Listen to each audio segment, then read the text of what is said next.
اعوذ باللہ من الشیطان الرجیم بسم اللہ الرحمن الرحیم رب اشرح لی صدری ویسر لی امری واحلل عقدۃ من لسانی یفقہوا قولی رب زدنی علما رب یسر ولا تعسر وتمم بالخیر۔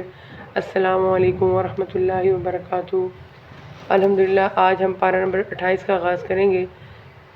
اس کا آغاز سورہ مجادلہ سے ہوتا ہے۔ بسم اللہ الرحمن الرحیم۔ یہ مدنی صورت ہے، اس میں 22 آیتیں اور 3 رکوع ہیں۔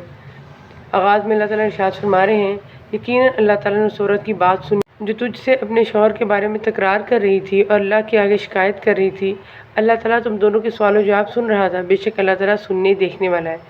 یہ اشارہ حضرت خولہ بنت مالک بن ثعلبہ رضی اللہ تعالیٰ عنہ کے واقعے کی طرف، جن کے خاوند حضرت اوس بن صامت رضی اللہ تعالیٰ عنہ نے ان سے اظہار کر لیا تھا۔ اظہار کا مطلب ہے بیوی کو یہ کہہ دینا، انتی علیہ کا ظہر امی، تو مجھ پہ میری ماں کی پیٹھ کی طرح ہے۔ زمانہ جہالیت میں اظہار کو طلاق سمجھا جاتا تھا۔ حضرت خولہ رضی اللہ تعالیٰ عنہ سخت پریشان ہوئیں۔ اس وقت تک اس کے بارے میں کوئی حکم نازل نہیں ہوا تھا، اس لیے وہ نبی صلی اللہ علیہ وسلم کے پاس آئیں تو آپ صلی اللہ علیہ وسلم نے بھی کچھ توقف فرمایا اور وہ آپ صلی اللہ علیہ وسلم سے بحث و تکرار کرتی رہیں، جس پر یہ آیت اللہ تعالیٰ نے نازل کی، جن میں مسئلہ اظہار اور اس کا حکم و کفارہ بیان فرما دیا گیا۔ حضرت عائشہ رضی اللہ عنہ فرماتی ہیں کہ اللہ تعالیٰ کس طرح لوگوں کی باتیں سننے والا ہے کہ یہ عورت گھر کے ایک کونے میں نبی صلی اللہ علیہ وسلم سے مجادلہ کرتی اور اپنے خاوند کی شکایت کرتی رہی، مگر وہ اس کی باتیں نہیں سنتی تھیں، لیکن اللہ نے آسمانوں پر اس کی بات سن لی۔ پھر آگے اللہ تعالیٰ ارشاد فرما رہے ہیں، تم میں سے جو لوگ اپنی بیوی سے اظہار کرتے ہیں یعنی انہیں ماں کہہ بیٹھتے ہیں، وہ دراصل ان کی مائیں نہیں بن جاتی، ان کی مائیں تو وہی ہیں جن کے بطن سے وہ پیدا ہوئے۔ یقیناً یہ لوگ ایک نامعقول اور جھوٹی بات کہتے ہیں، بے شک اللہ تعالیٰ معاف کرنے والا بخشنے والا ہے۔ جو لوگ اپنی بیویوں سے اظہار کریں پھر اپنی کئی بات سے رجوع کر لیں تو اس سے پہلے وہ کفارہ ادا کریں، ایک غلام آزاد کرنا، اس کی طاقت نہ تو پے تر پہ بلا ناغہ 2 مہینے کے روزے رکھنا، اگر درمیان میں بغیر عذر شرعی کے روزہ چھوڑ دیا تو نئے سرے سے پورے 2 مہینے کے روزے رکھنے پڑیں گے۔ عذر شرعی سے مراد بیماری یا سفر ہے۔ پھر اللہ تعالیٰ اہل ایمان کو مخاطب کر کے کہہ رہے ہیں کہ اے ایمان والو، تم جب سرگوشی کرو تو یہ سرگوشیاں گناہ اور ظلم و زیادتی اور نافرمانی پیغمبر کی نہ ہو، یعنی جس طرح یہود اور منافقین کا شیوہ ہے۔ یہ گویا اہل ایمان کو تربیت اور کردار سازی کے لیے کہا جا رہا ہے کہ اگر تم اپنے دعوی ایمان میں سچے ہو تو تمہاری سرگوشیاں یہود اور اہل نفاق کی طرح اسم و عدوان یعنی گناہ اور زیادتی پر نہیں ہونی چاہیے، بلکہ نیکی اور پرہیزگاری کی باتوں پر سرگوشی کرو اور اس اللہ سے ڈرتے رہو جس کے پاس تم سب جمع کیے جاؤ گے۔ بری سرگوشیاں پس شیطانی کام ہے جس سے ایمانداروں کو رنج پہنچے، وہ اللہ تعالیٰ کی اجازت کے بغیر انہیں کوئی نقصان نہیں پہنچا سکتا، اور ایمان والوں کو چاہیے کہ اللہ تعالیٰ ہی پر بھروسہ رکھیں۔ یعنی یہ سرگوشیاں اور شیطانی حرکتیں مومنوں کو کچھ نقصان نہیں پہنچا سکتی الا یہ کہ اللہ کی مشیت یعنی مرضی ہو۔ اس لیے تم اپنے دشمنوں کی ان اونچی حرکتوں سے پریشان نہ ہوا کرو، بلکہ اللہ پر بھروسہ رکھو، اس لیے کہ تمام معاملات کا اختیار اسی کے ہاتھ میں ہے اور وہی ہر چیز پر قادر ہے، نہ کہ یہود اور منافقین جو تمہیں تباہ و برباد کرنا چاہتے ہیں۔ سرگوشی کے سلسلے میں ہی مسلمانوں کو ایک اخلاقی ہدایت یہ دی گئی ہے کہ جب تم 3 آدمی اکٹھے ہو تو تم اپنے میں سے ایک کو چھوڑ کر 2 آدمی آپس میں سرگوشی نہ کرو، کیونکہ یہ طریقہ اس ایک آدمی کو غم میں ڈال دے گا۔ البتہ اس کی رضامندی اور اجازت سے ایسا کرنا جائز ہے، کیونکہ اس صورت میں 2 آدمیوں کا سرگوشی کرنا کسی کے لیے تشویش کا باعث نہیں ہوگا۔ پھر اللہ تعالیٰ ارشاد فرما رہے ہیں، اے مسلمانوں، جب تم سے کہا جائے کہ مجلسوں میں ذرا کشادگی پیدا کرو تو تم جگہ کشادہ کر دو۔ اس میں مسلمانوں کو مجلس کے آداب بتائے جا رہے ہیں۔ مجلس کا لفظ عام ہے جو ہر اس مجلس کو شامل ہے جس میں مسلمان خیر اور اجر کے حصول کے لیے جمع ہوں، وعظ و نصیحت کی مجلس ہو یا جمعے کی مجلس ہو۔ کھل کر بیٹھو، اس کا مطلب یہ ہے کہ مجلس کا دائرہ وسیع رکھو تاکہ بعد میں آنے والوں کے لیے بیٹھنے کی جگہ رہے۔ دائرہ تنگ مت رکھو کہ بعد میں آنے والوں کو کھڑا رہنا پڑے یا کسی بیٹھے ہوئے کو اٹھا کر اس کی جگہ وہ بیٹھے، کہ دونوں باتیں ناشائستہ ہیں۔ چنانچہ نبی صلی اللہ علیہ وسلم نے ارشاد فرمایا کہ کوئی شخص دوسری شخص کو اس کی جگہ سے اٹھا کر خود نہ بیٹھے، اس لیے کہ مجلس کے دائرے کو فراخ اور وسیع کر لو، اللہ تعالیٰ تمہیں کشادگی دے گا، یعنی اس کے صلے میں اللہ تعالیٰ تمہیں جنت میں وسعت و فراخی عطا فرمائے گا، یا جہاں بھی تم وسعت و فراخی کے طالب ہوگے، مثلا مکان میں، رزق میں، قبر میں، ہر جگہ تمہیں فراخی عطا فرمائے گا۔ اور جب کہا جائے کہ اٹھ کھڑے ہو جاؤ تو تم اٹھ کھڑے ہو جاؤ، یعنی جہاد کے لیے، نماز کے لیے، کسی بھی عمل خیر کے لیے۔ اور یہ مطلب یہ ہے کہ جب مجلس سے اٹھ کر جانے کو کہا جائے تو فوراً چلے جاؤ۔ مسلمانوں کو یہ حکم اس لیے دیا گیا کہ صحابہ کرام رضی اللہ عنہم نبی صلی اللہ علیہ وسلم کی مجلس سے اٹھ کر جانا پسند نہیں کرتے تھے، لیکن اس طرح بعض دفعہ ان لوگوں کو تکلیف ہوتی تھی جو نبی صلی اللہ علیہ وسلم سے خلوت میں کوئی گفتگو کرنا چاہتے تھے، اور اللہ تعالیٰ تم میں سے ان لوگوں کے لیے جو ایمان لائے ہیں اور جو علم دیے گئے ہیں درجے بلند کر دے گا، اور اللہ تعالیٰ ہر اس کام سے جو تم کر رہے ہو خوب خبردار ہے۔ پھر مسلمانوں کو مخاطب کر کہا جا رہا ہے اے مسلمانوں جب تم رسول اللہ صلی اللہ علیہ وسلم سے سرگوشی کرنا چاہو تو اپنی سرگوشی سے پہلے کچھ صدقہ دے دیا کرو، یہ تمہارے حق میں بہتر اور پاکیزہ تر ہے، ہاں اگر نہ پاؤ تو بے شک اللہ تعالیٰ بخشنے والا مہربان ہے۔ ہر مسلمان نبی صلی اللہ علیہ وسلم سے مناجات اور خلوت میں گفتگو کرنے کی خواہش رکھتا تھا جس سے نبی صلی اللہ علیہ وسلم کو خاصی تکلیف ہوتی۔ بعض کہتے ہیں کہ منافقین یوں ہی بلا وجہ نبی صلی اللہ علیہ وسلم سے مناجات میں مصروف رہتے تھے جن سے مسلمان تکلیف محسوس کرتے تھے، اس لیے اللہ تعالیٰ نے حکم نازل فرما دیا ہے کہ تاکہ آپ صلی اللہ علیہ وسلم سے گفتگو کرنے کا جو رجحان ہے اس کی حوصلہ شکنی ہو۔ پھر آگے اللہ تعالیٰ دو گروہوں کا تذکرہ کر رہے ہیں، ایک ہے حزب اللہ اور دوسرا حزب الشیطان، یعنی اللہ تعالیٰ سے ریلیشن رکھنے والے کون سے لوگ ہیں اور شیطان سے تعلق استوار کرنے والے کون سے لوگ ہیں۔ اللہ تعالیٰ فرماتے ہیں جس دن اللہ تعالیٰ ان سب کو اٹھا کھڑا کرے گا تو یہ جس طرح تمہارے سامنے قسمیں کھاتے ہیں اللہ تعالیٰ کے سامنے بھی قسمیں کھانے لگیں گے اور سمجھیں گے کہ وہ بھی کسی دلیل پر ہیں۔ یقین مانو کہ بے شک وہی جھوٹے ہیں، ان پر شیطان نے غلبہ حاصل کر لیا ہے، انہیں اللہ تعالیٰ کا ذکر بھلا دیا ہے، یہ شیطانی لشکر ہے، کوئی شک نہیں کہ شیطانی لشکر ہی خسارے والا ہے۔ پھر ارشاد ہو رہا ہے اللہ تعالیٰ پر قیامت دن پر ایمان رکھنے والوں کو آپ اللہ اور اس کے رسول کی مخالفت کرنے والوں سے محبت رکھتے ہوئے ہرگز نہ پائیں گے۔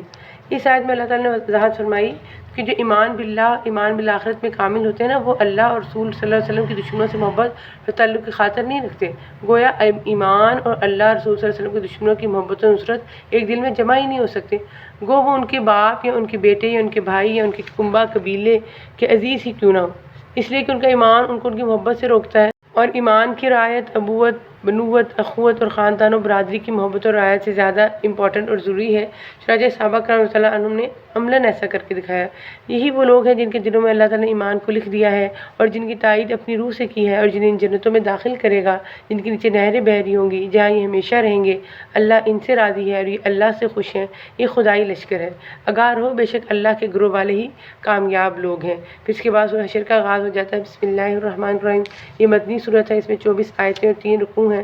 یہ سورج یہود کے قبیلے بنو نذیر کے بارے میں نازل ہوئی، اس لیے اسے سورۃ النذیر بھی کہتے ہیں۔ آغاز ہوتا ہے وہی ہے جس نے اہل کتاب میں سے کافروں کو ان کے گھروں سے پہلے حشر کے وقت نکالا۔ مدینے کے اطراف میں یہودیوں کے 3 قبیلے آباد تھے،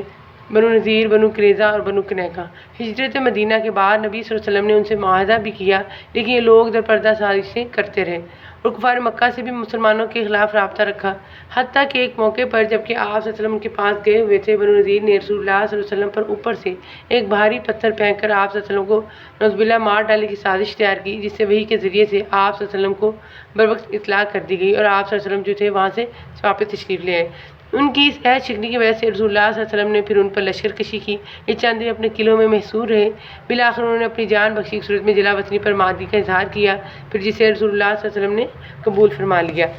پھر آگے اللہ تعالیٰ فرما رہے ہیں اور ان کا جو مال اللہ تعالیٰ نے اپنے رسول کے ہاتھ لگایا ہے جس پر نہ تو تم نے اپنے گھوڑے دوڑائے ہیں اور نہ اونٹ، بلکہ اللہ تعالیٰ اپنے رسول کو جس پر چاہے غالب کر دیتا ہے اور اللہ تعالیٰ ہر چیز پر قادر ہے۔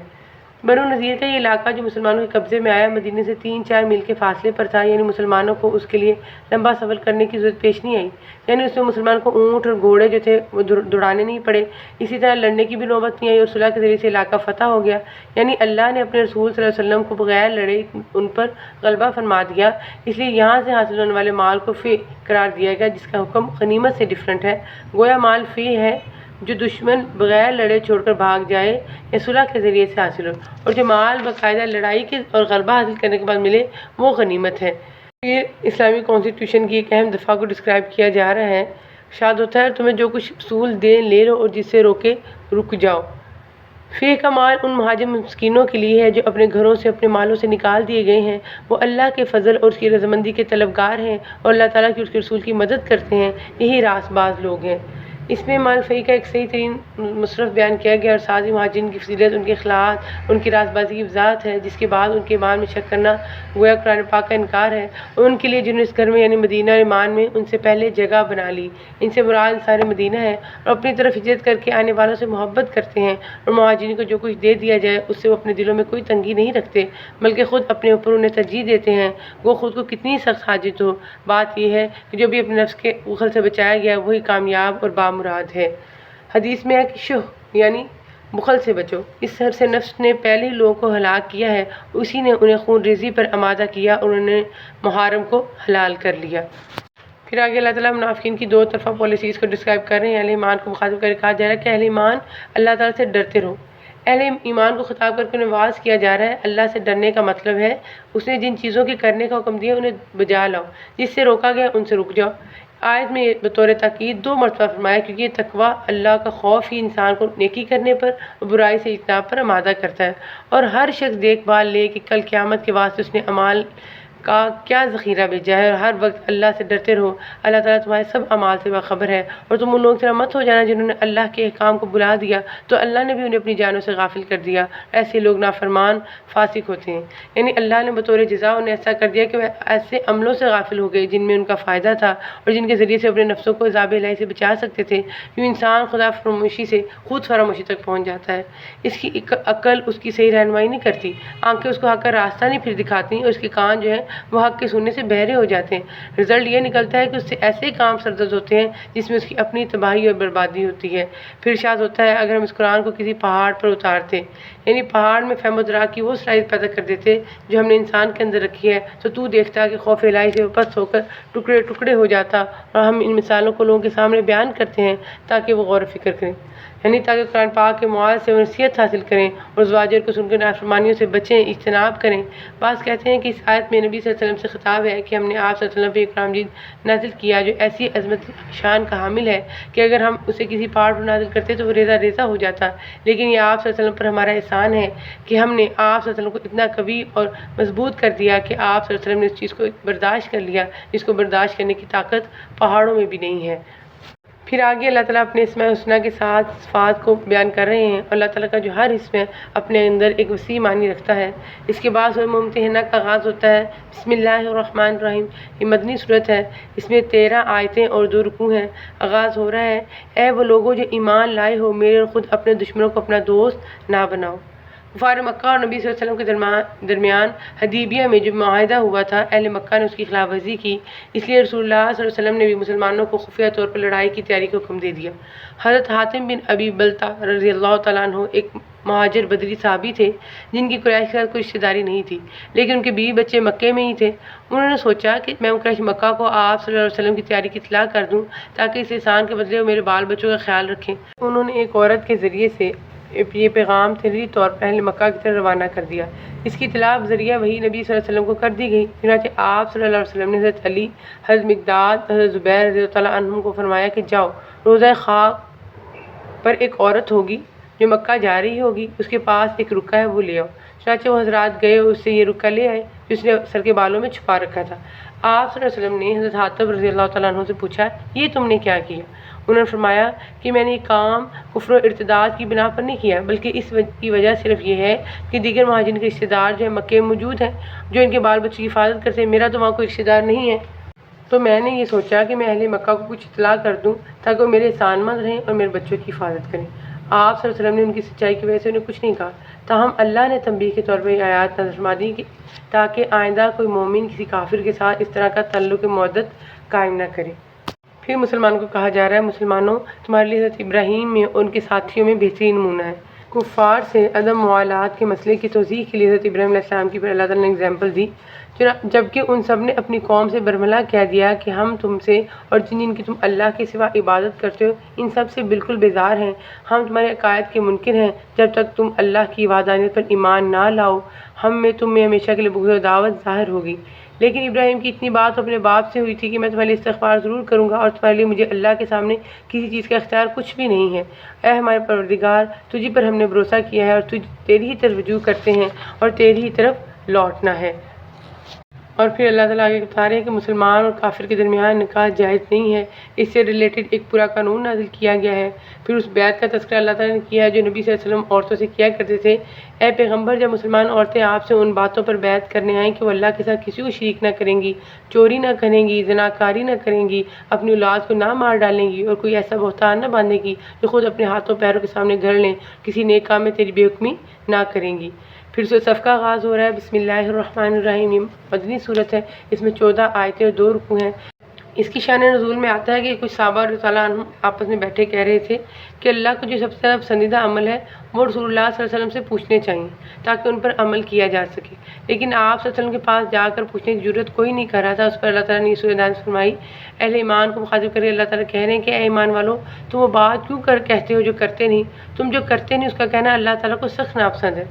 اس کی مزید تاکید ہے کہ اللہ تعالیٰ سے لوگوں پر سخت ناراض ہوتا ہے۔ بے شک اللہ تعالیٰ ان لوگوں سے محبت کرتا ہے جو اس کی راہ میں سب بستہ جہاد کرتے ہیں، گویا وہ سیسہ پلائی ہوئی عمارت ہے۔ یہ جہاد کا ایک انتہائی نیک عمل بتایا گیا جو اللہ تعالیٰ کو بہت محبوب ہے۔ پھر موسیٰ علیہ السلام اور عیسیٰ علیہ السلام کی اپنی قوموں سے جو خطاب انہوں نے کیا تھا اس کو اللہ تعالیٰ نے ڈسکرائب کیا ہے۔ پھر کہہ رہے ہیں وہ چاہتے ہیں کہ اللہ کے نور کو اپنے منہ سے بجھا دیں۔ نور سے مراد قرآن پاک یا اسلام یا نبی کریم صلی اللہ علیہ وسلم یا دلائل و براہین ہے۔ منہ سے بجھانے کا مطلب وہ طعن و تشنیع کی باتیں جو ان کے منہ سے نکلتی ہیں، اور اللہ اپنے نور کو کمال تک پہنچانے والا ہے، گو کافر برا مانے، یعنی اس کو آفاق میں پھیلانے والا اور دوسرے تمام دینوں پر غالب کرنے والا ہے، دلائل کے لحاظ سے یا مادی غلبے کے لحاظ سے یا دونوں لحاظ سے۔ پھر وہ اس بات کی تاکید آ جاتی ہے اور دوبارہ اس کی اہمیت کو پھر نظر دہرایا گیا ہے کہ وہی ہے جس نے اپنے رسول کو ہدایت اور سچا دین دے کر بھیجا تاکہ اسے اور تمام مذاہب پر غالب کر دے، اگرچہ مشرکین ناخوش ہوں۔ پھر آگے اہل ایمان کو خطاب کر کہنے کہ اہل ایمان، کیا میں تمہیں وہ تجارت بتا دوں جو تمہیں دردناک عذاب سے بچا لے؟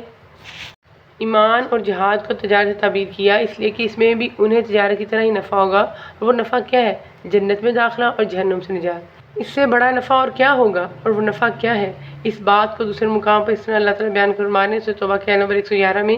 اللہ تعالیٰ نے مومنوں سے ان کی جان اور مالوں کا سودا جنت کے بدلے میں کر لیا ہے۔ پھر اہل ایمان کو اللہ تعالیٰ پھر مخاطب کر رہے ہیں کہ ایمان والو، تم اللہ تعالیٰ کے مددگار بن جاؤ، یعنی تمام حالتوں میں اپنے اقوال و افعال کے ذریعے سے بھی اور جان و مال کے ذریعے سے بھی، جب بھی، جس وقت بھی اور جس حالت میں بھی تمہیں اللہ اور رسول اپنے دین کے لیے پکارے، تم فوراً ان کی پکار پر لبیک کہو، جس طرح حواریین نے عیسیٰ علیہ السلام کی پکار پر لبیک کہا۔ پھر آگے سورہ جمعہ کا آغاز ہو جاتا ہے۔ بسم اللہ الرحمن الرحیم، مدنی صورت ہے، اس میں 11 آیتیں اور 2 رکوع ہیں۔ نبی صلی اللہ علیہ وسلم جمعہ کی نماز میں سورہ جمعہ منافقون پڑھا کرتے تھے۔ آغاز ہوتا ہے کہ وہی ہے جس نے ناخواندہ لوگوں میں انہی میں سے ایک رسول بھیجا جو انہیں ان کی آیتیں پڑھ کر سناتا ہے، ان کو پاک کرتا ہے، انہیں کتاب و حکمت سکھاتا ہے۔ یقیناً یہ اس سے پہلے کھلی گمراہی میں تھے اور دوسروں کے لیے بھی انہی میں سے جو اب تک ان سے نہیں ملے، اور وہی غالب با حکمت ہے۔ پھر اللہ تعالیٰ کہنے کہ اللہ کا فضل ہے، جسے چاہے اپنا فضل دے، اور اللہ تعالیٰ بہت بڑے فضل کا مالک ہے۔ یہ شان نبوت محمدی صلی اللہ علیہ وسلم کی طرف بھی ہو سکتا ہے اور اس پر ایمان لانے والوں کی طرف بھی۔ پھر یہودیوں کے نظام کی تردید کی جا رہی ہے۔ کہہ دیجیے کہ یہودیوں، اگر تمہارا دعویٰ ہے کہ تم اللہ کے دوست ہو دوسرے لوگوں کے سوا، تو تم موت کی تمنا کرو، یعنی تاکہ تمہیں وہ اعزاز و کرام حاصل ہو جو تمہارے نظام کے مطابق تمہارے لیے ہونا چاہیے اگر تم سچے ہو۔ اس لیے کہ جس کو یہ علم ہو کہ مرنے کے بعد اس کے لیے جنت ہے، وہ تو وہاں پھر جلد پہنچنے کا خواہش مند ہوتا ہے نا۔ پھر جمعہ کے دن اور نماز کی اہمیت کا بیان آ جاتا ہے کہ اے وہ لوگوں جو ایمان لائے ہو، جمعہ کے دن نماز کی اذان دی جائے تو تم اللہ کے ذکر کی طرف دوڑ پڑو اور خرید و فروخت چھوڑ دو، یہ تمہارے حق میں بہت ہی بہتر ہے اگر تم جانتے ہو۔ پھر جب نماز ہو چکے تو زمین میں پھیل جاؤ اور اللہ کا فضل تلاش کرو، بکثرت اللہ کا ذکر کیا کرو تاکہ تم فلاح پالو۔ مقصد اس امر کی وضاحت ہے کہ جمعہ کے دن کاروبار بند رکھنے کی ضرورت نہیں ہے، صرف نماز کے لیے ایسا کرنا ضروری ہے۔ پھر سورہ منافقون کا آغاز ہو جاتا ہے۔ بسم اللہ الرحمن الرحیم، مدنی صورت ہے، اس میں 11 آیتیں 2 رکوع ہیں۔ اس میں منافقین کی ساری نشانیوں کا تذکرہ کیا گیا ہے کہ یہ منافقین قطعاً جھوٹے ہیں، انہوں نے اپنی قسموں کو ڈھال بنا رکھا ہے، یعنی وہ جو قسم کھا کر کہتے ہیں کہ وہ تمہاری طرح مسلمان ہیں، یہ کہ محمد صلی اللہ علیہ وسلم اللہ کے رسول ہیں، انہوں نے اپنی اس قسم کو ڈھال بنا رکھا ہے، اس کے ذریعے سے تم سے بچے رہتے ہیں، کافروں کی طرح یہ تمہاری تلواروں کی زد میں نہیں آتے، بس اللہ کی راہ سے رک گئے، یعنی انہوں نے شکوک و شبہات پیدا کر کے لوگوں کو اللہ کے راستے سے روکا۔ بے شک برا ہے وہ کام جو یہ کر رہے ہیں۔ اللہ تعالیٰ کہہ رہے ہیں کہ یہی حقیقی دشمن ہے، ان سے بچو، اللہ انہیں غارت کرے کہاں سے پھرے جاتے ہیں۔ اور جب ان سے کہا جاتا ہے کہ آؤ تمہارے لیے اللہ کے رسول استغفار کریں تو اپنے سر مٹکاتے ہیں، اور آپ دیکھیں گے وہ تکبر کرتے ہوئے رک جاتے ہیں، یعنی کہنے والے کی بات سے منہ موڑ لیں گے یا رسول اللہ صلی اللہ علیہ وسلم سے اعراض کر لیں گے۔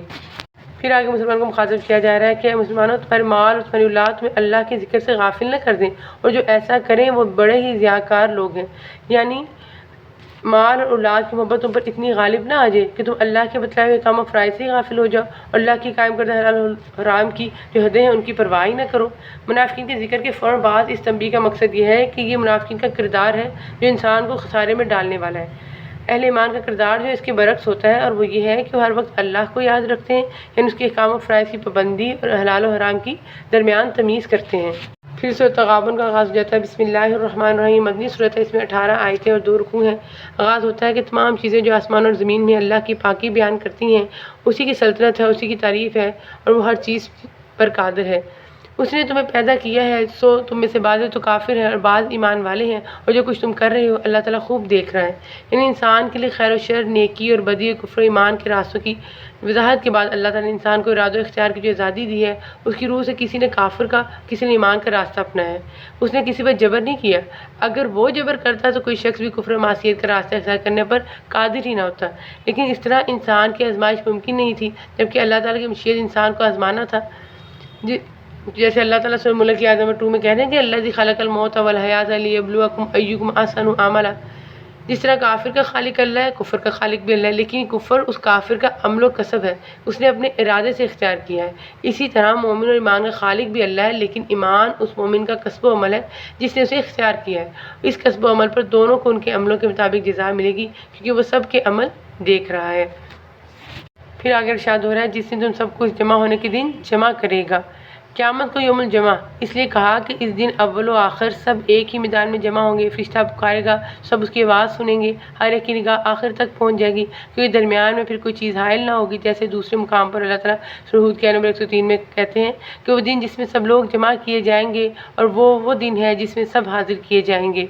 وہی دن ہے ہار جیت کا، یعنی ایک گروہ جیت جائے گا اور ایک ہار جائے گا۔ اہل حق اہل باطل پر، ایمان والے اہل کفر پر اور اہل طاعت اہل معصیت پر جیت جائیں گے۔ سب سے بڑی جیت تو اہل ایمان کو حاصل ہوگی نا، کہ وہ جنت میں داخل ہو جائیں گے اور وہاں ان گروہ کے بھی وہ مالک بن جائیں گے جو جہنمیوں کے لیے تھے اگر وہ جہنم والے کام نہ کرتے۔ سب سے بڑی ہار جہنمیوں کے حصے میں آئے گی کہ جو جہنم میں داخل ہوں گے، جنہوں نے خیر کو شر سے، عمدہ چیز کو ردی سے اور نعمتوں کا عذاب سے بدل لیا۔ غبن کے معنی نقصان خسارے کے بھی، یعنی نقصان کا دن۔ اس دن کافروں کو تو خسارے کا احساس ہوگا ہی، اہل ایمان کو بھی اس اعتبار سے خسارے کا احساس ہوگا کہ انہوں نے اور زیادہ نیکیاں کر کے مزید درجات کیوں نہ حاصل کیے۔ پھر ارشاد ہو رہا ہے، تمہارے مال اور اولاد تو سراسر تمہاری آزمائش ہیں اور بہت بڑا اجر اللہ کے پاس ہے۔ یعنی جو تمہیں کسب حرام پر اکساتے اور اللہ کے حقوق ادا کرنے سے روکتے ہیں، بس اس آزمائش میں تم اسی وقت سرخ روح ہو سکتے ہو جب تم اللہ کی معصیت میں ان کی اطاعت نہ کرو۔